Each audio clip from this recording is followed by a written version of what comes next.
So thank you, Gwendolyn, and thank you, Chair of the Board, and thank you for coming. I was talking to somebody this morning about the session today, and I said, I hope you're coming to the session. They said, I'll be there, don't worry, there's free food. So I'm glad you got your priorities right. This report is the first in a series of reports. There will be two more, at least. One next September at the UN General Assembly, and then one in the next June 2016 at the Brazil 2016 Olympics. What this report is trying to do is to do three things. There's a stakeholder group behind this report, and I'll tell you a bit about them. It's trying to assess progress in malnutrition, trying to identify actions that accelerate that progress, and trying to strengthen accountability to know if we're not making progress, why not, and who do we need to turn to say, do more. It's global in the sense of it tries really hard to pull together the undernutrition community and the community that works on overnutrition, overweight, obesity, NCDs, non-communicable disease. There's a stakeholder group of about 20 or 30 different stakeholders, UN agencies, countries, donor agencies, civil society groups, research groups, and they're all listed on the logos on the back of the report. There are about, well, there's an independent expert group that I co-chair of about 20 different people. Some of them may be in the room, I'm not sure. And then there are 60 different authors in the report, lots of panels, lots of technical notes, lots of bits of data analysis, lots of comments from lots of different people, and again, some of the authors might be in the room, and if they are, thank you. What we try to do, in addition to this narrative, is to pull together for every country, so not just so-called developing countries, but for every country in the world, 193 of them, over 80 different indicators of nutrition-related indicators that we care about. So not just impact or outcome indicators like stunting and wasting, or micronutrient deficiencies or overweight and obesity, but also things like coverage rates of programs, spending rates on nutrition, policy quality, those kinds of things. How much is spent on different sectors that are relevant for nutrition? What's happening to food security? What's happening to water and sanitation? So we try to put all of that together. All the data are available on the GNR website, the Global Nutrition Report website. The CKM team here have been just absolutely phenomenal in all the things they've done to support this report. John Parker from The Economist, I had a long conversation with him in Rome at the first launch, and he said, Lawrence, I can actually understand this report. Congratulations. And I said, that's all down to CKM translating it. So the messages. Here are the key messages. Nutrition is the foundation for the Sustainable Development Goals, and we go through some of the arguments, and I'll go through those in a minute. Malnutrition is a concern for all countries. Again, we'll explain what that means in a minute. Multiple burdens are the new normal. So the days when countries had to deal with undernutrition, then they had a bit of a breather, and they had to then deal with overweight, obesity, and non-communicable disease. Those days are gone. And we show in the report that 45% of all countries are having to deal with both of these things at the same time. Progress on meeting various nutrition targets is slow at the global level, but behind that global stasis, apparently, there's a massive amount of churning at the country level. There's a massive amount of things that are happening. Some countries making very spectacular advances. We make the argument that we need more ambition on targets, on nutrition targets. The SDGs are 2030, remember. The World Health Assembly targets are to 2025, and we say you don't just want a business-as-usual extension of the World Health Assembly targets to 2030, you need to do much more than that. Things have changed from 5 years ago, and there's more reason to be optimistic now. 6, scaling up. Obviously, we know interventions, whether they're nutrition-specific, the actual things that we have a direct impact on nutrition, have a direct intent to have an impact on nutrition. Those things need to be scaled up, as do nutrition-sensitive interventions. We know that. But we say, again, we make the argument that scaling up is more possible than ever before. And finally, we talk about accountability within the system. And we say that for various reasons, nutrition accountability needs to be strengthened, and we make some suggestions on how to do that. So the first point, we make quite strongly, nutrition is a foundation for sustainable development. And what's the basis for that statement? Well, first of all, there are three big things we talk about. One is this statistic. This is an old statistic now. It's 18 months old. It's out of the Lancet series from last year, the Bob Black paper, where they show that in one way or another, 45% of all child deaths under the age of 5 are in one way or another connected to poor nutrition. Right, 45%. So that means of those 17 pictures of kids in the previous slide, 8 of them won't make it to their 5th birthday. They won't exist, right? Then we go through, and John Hodnott and his colleagues kindly generated some benefit-cost ratios for us to go beyond the work they had published last year. And for 40 countries, we generate benefit-cost ratios that says if you scale up nutrition programs, direct programs, nutrition-specific programs to 90%, you get a 20% reduction in stunting. That's what the Lancet tells us last year.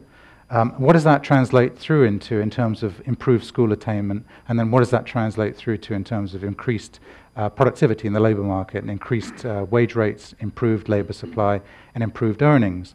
And when you work that through for 40 different countries, you get a very wide range from about 4 to 1 benefit cost to about 50 to 1. And the median figure in the conservative set of estimates is 16 to 1. So for every dollar you invest, you get 16 back over the course of the lifespan. And for those of you interested in stock market returns, that's equivalent to a 30-year compound rate of interest of 10%. Which outperforms the Dow Jones over the last 80 years. So it's a fantastic investment, nutrition. It's not just a fantastic investment to prevent undernutrition. We pull together a lot of the literature on the economic consequences of obesity and overweight. And here's just a number from the US, 10% of median income lost to obesity in the workplace in the USA. This is due to absenteeism and also presenteeism, which is a new term I found out. I can tell you about that later on if you're interested. We also cycle through all the intergenerational issues around nutrition. Poor, malnourished mothers tend to give birth, or more likely to give birth to malnourished babies. And if they're girls, they're more likely to grow up to be malnourished girls and give birth to malnourished babies. So there's this intergenerational cycle of malnutrition. And we focus a lot on that because sustainable development at its core is really about intergenerational equity. What are we doing in this generation that constrains or enhances the choices the next generation has to develop the planet and live well with the planet? So we talk a lot about that. So despite those arguments about preventable mortality, economic returns, and intergenerational equity, we find that of the 17 Sustainable Development Goals, nutrition is in one of those, which is great. But those 17 goals have 169 targets behind them, and only in one of those targets is nutrition mentioned. It's mentioned in the context of stunting and wasting, so it's good that 2 indicators are in there. But something's wrong with that picture. 45% of preventable mortality, 16 to 1, median ratio, intergenerational equity, 1 mention out of 169. So we say to the nutrition community, get your act together, start lobbying harder for your issue, because this is the accountability mechanism for the next 15 years. And if it's not in there in a more substantial and higher profile way, it's just very easy to ignore it. Next point, whichever way you look at the world, we say that malnutrition affects every country. This is a really important point. If you look at, we set up 3 red lines for nutrition. One is around stunting, one is around overweight, and one is around anemia for women of reproductive age. And we say, and WHO has some very clear thresholds for when this is a very serious public health situation and when it's not. And when you file all the countries through those 3 thresholds, you only find 2 countries that are not on the wrong side of those thresholds for all 3. And that's China and South Korea. Those are the only 2 countries that avoid being in the red zone, if you like, for those 3 issues. And China is very, very close in terms of anemia for women of reproductive age. I think the rate is 19.7 and the threshold is 20. So for all intents and purposes, nearly every country in the world has a serious malnutrition problem. And I think that also makes it a very 21st century, post-2015 kind of development issue, because those are the kinds of issues every country is affected. Countries working together can learn from each other and deal with it. And we also say that the new normal really is now countries dealing with both undernutrition and overweight obesity. This is a potential problem for policymakers. We know we've all sat in rooms with policymakers, and policymakers say, tell me the one thing I need to do to deal with malnutrition. It's not that simple, right? Even in a context-specific situation, it's not that simple. Well, it just got a bit more complicated. But in the report, we say, don't let complexity be an excuse to do nothing. Make this complexity a spur to innovation. Think hard about the trade-offs. If you're running a cash transfer program, think hard about not only whether it will reduce undernutrition, but whether it will inadvertently spur obesity and overweight. Think about the trade-offs, think about the sequencing. Use your 3D glasses and see malnutrition in multiple dimensions. We then go into the whole thing about is the world on course or off course for the 6 World Health Assembly indicators. These are they. And there's nothing new in this. The WHO, the World Bank, and UNICEF report on this every year, and they've reported that the world actually is off course on all of these at a global level. The one that's moving the best is the stunting target. The projections of a year ago are that we will be at, I think, about 123 million stunted kids by 2025, and the target is to be at 100 million. We're currently at about 161 million. But the others, wasting's not doing much, anemia is not doing much, low birth weight, we don't know what it's doing because the data are so bad. Exclusive breastfeeding is improving a bit, but not quickly enough. But behind that, there are a number of countries that are actually on course. If you apply these global targets at the country level, there are quite a few countries that are on course for these targets. In fact, 69 countries, we've only got data for 100 countries out of the 193, but of the ones for which we do have data, 69 are on target for one or more of the indicators. The bad news is that 31 are not on course for any of them. However, there are some really big countries that have really serious problems that are making very good progress. And here I just highlighted a few of them: under 5 stunting, under 5 overweight, and exclusive breastfeeding. And I've highlighted these countries because they are large countries, they have serious problems, but they are making very rapid dents in those problems. So there's a lot of cause for optimism in the report, and so it's not all doom and gloom by any means. And when good things align, when knowledge, funding, commitment, coverage, and underlying trends align, extraordinary things can happen. And we highlight in the report the Maharashtra case. Maharashtra is a state in India. It's over 100 million people. If it was a country, it would be the 12th biggest country in the world. So it's a big deal for Maharashtra, it's a big deal for India, and it's a big deal globally. The stunting rate in Maharashtra fell from 37% to 24% in 7 years, between 2005 and 2012. That's an extraordinary rate of decline, faster than any country in recent history except for China. Why did it fall? Why did this number fall? Not for any big spectacular reason, but for modest improvements on a broad range of indicators and outcomes. So economic growth was strong, but not the fastest in India. Poverty reduction was good, but not the fastest in India. There were public commitments at the state level to say we will, in the forms of missions, public commitments by the chief minister in the state saying, you can hold us accountable for malnutrition, it's a top priority for us. And then just some very basic things like filling frontline vacancies. The vacancy rate for the main child development program in India for frontline workers was 50%. 50% of those frontline workers' vacancies were not filled. They reduced that to 15% in the course of 4 or 5 years. They increased nutrition spending from a very low base of about 1% to 1.5%. But a number of modest improvements led to really spectacular improvements in stunting. So we make the case that the nutrition context might seem quite static at the global level, but it's actually very dynamic. Lots of things are happening, lots of new data, new modeling, new funding, and new commitments. Therefore, we say we need to increase the ambition on the progress we can make for the 2030 goals. They must be more than just mere extensions of the 2025 goals.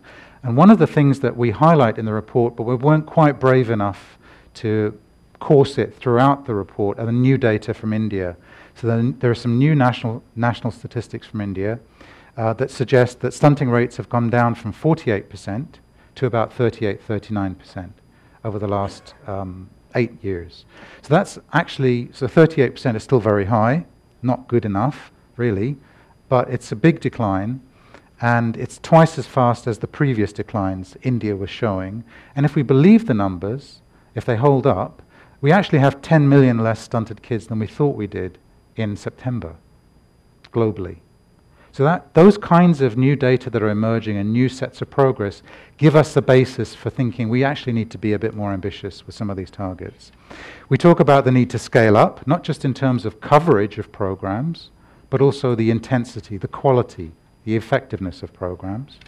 And we talk about some of the different statistics on coverage. So this is a very fussy graphic you probably can't see, but there are 8 different interventions or practices that are important for nutrition. These are interventions or practices that the Lancet series from last year and the one before it say these work, so they're important to scale up. What you can see for these 8, the green arrows are basically saying countries at the top of the arrow have really good coverage rates. So Nicaragua, 79% coverage rate for iron folate supplementation in pregnancy for more than 90 days, which is a good thing. The country with data that's at the bottom of that coverage rate only has 0.1% coverage. So a very wide range of country coverage statistics for that one intervention. And we say, hey, it's interesting, why is there such a big coverage rate for different countries, and why are different countries seem to do much better on certain interventions than on other interventions? So if a country is good on one set of interventions, it doesn't seem to be good across the board. So we say if you could only get the Nicaragua performance on the first one, ally that with the Malawi one on the second intervention, with Rwanda on the third, and so on and so forth, you could really have a fantastic impact on nutrition just from the nutrition-specific interventions on their own. Moving to nutrition-sensitive, the need to move beyond just nutrition-specific interventions, we make the case, look, there's a lot of money out there in sectors that are relevant for nutrition. We need, in the nutrition community, to learn to speak the language of these other sectors. Nothing terribly new there, but we need to make the case, what's in it for them? Why should someone in agriculture pay attention to nutrition? There are lots of sectors that are competing for agriculture's attention. What's so great about us? Why should agriculture pay attention? And again, we pull together all the evidence around building on Marie and Harold's paper from last year in the Lancet, and pulling in other stuff that more recently. We just say, here are some of the things that the evidence suggests you could do if you want to make your intervention more nutrition sensitive, and here's why it might be to an advantage of that sector to do it. And we re-emphasize this by highlighting some of the IFPRI speed data, the data set that IFPRI convenes here. And we say, just look at the data from Africa from 2010, 35% of African budgets are spent on agriculture, education, health, and social protection.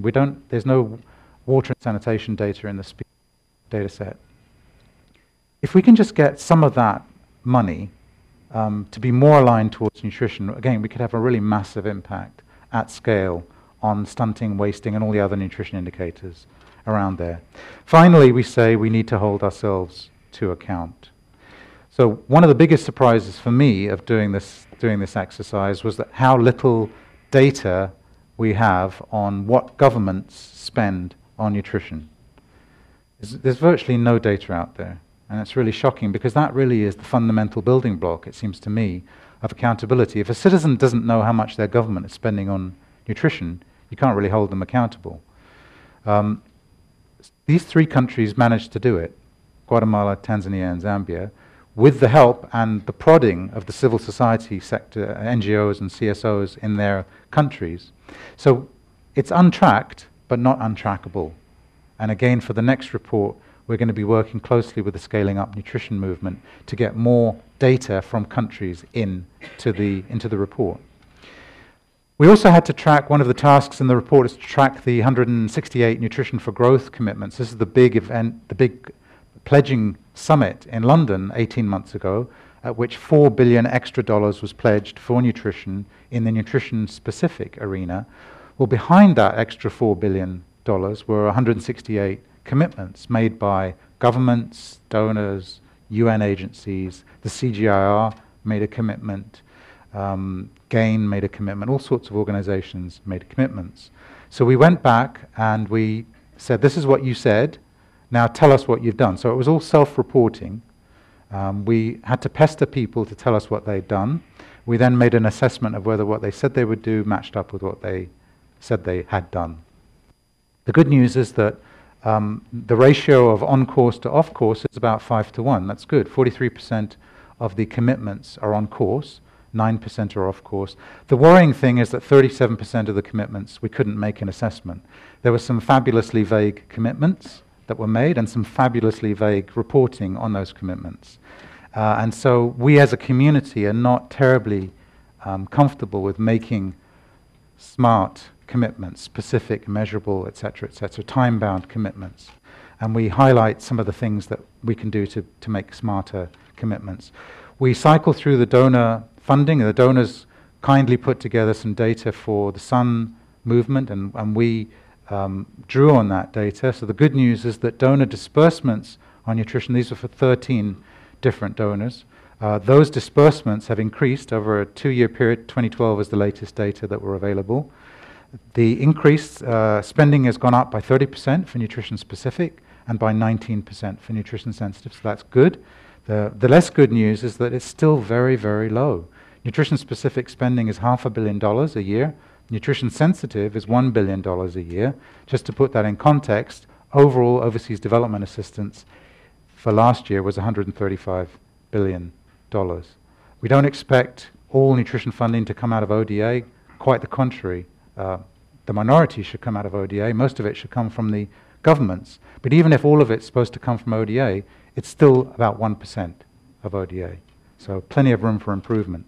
We talk about businesses. We kind of hold our hands up and say we didn't do enough on businesses this year and the private sector, and we plan to do a lot more on that next year, working with GAIN, MI, the Sun Business Network, and a whole range of other groups and networks on their accountability. We talk a lot about how strong accountability needs empowered citizens.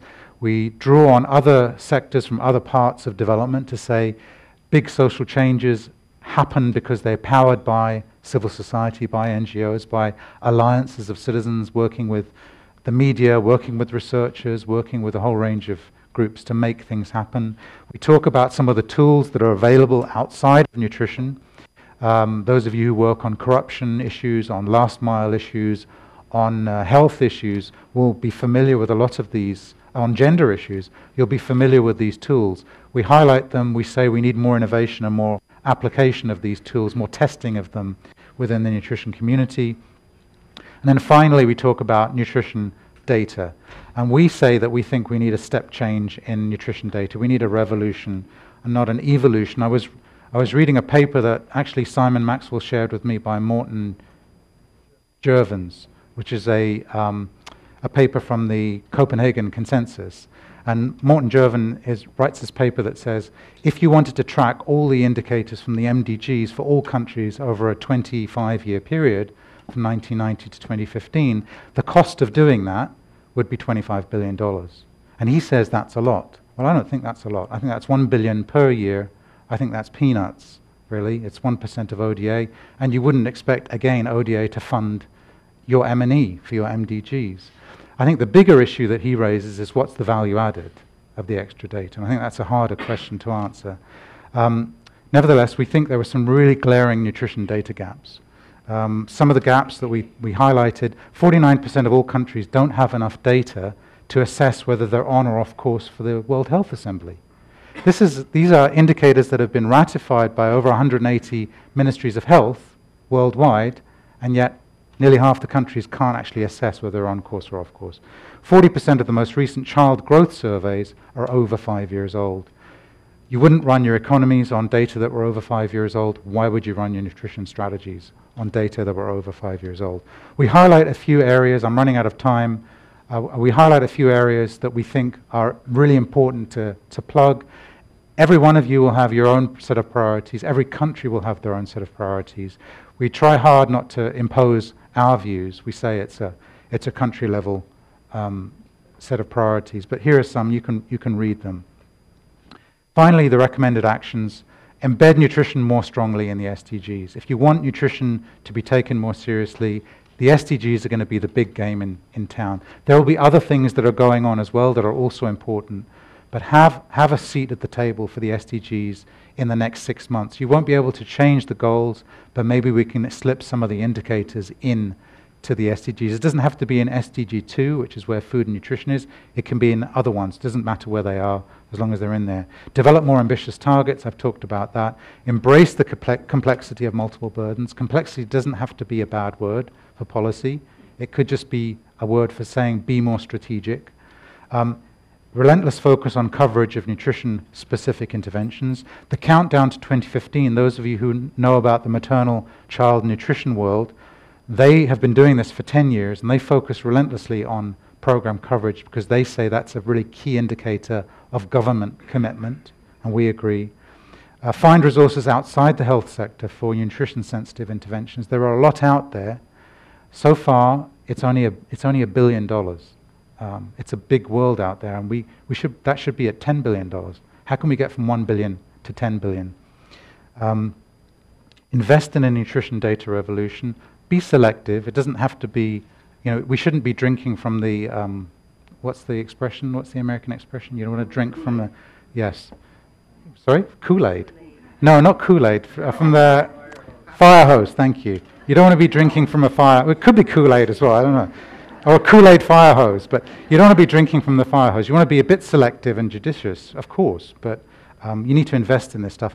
And then finally, be accountability champions. You can't go on about accountability without being an accountability champion yourself. So whether you're at IFPRI or 1,000 Days or the World Bank, you have to be a champion. You have to practice what you preach. Thank you.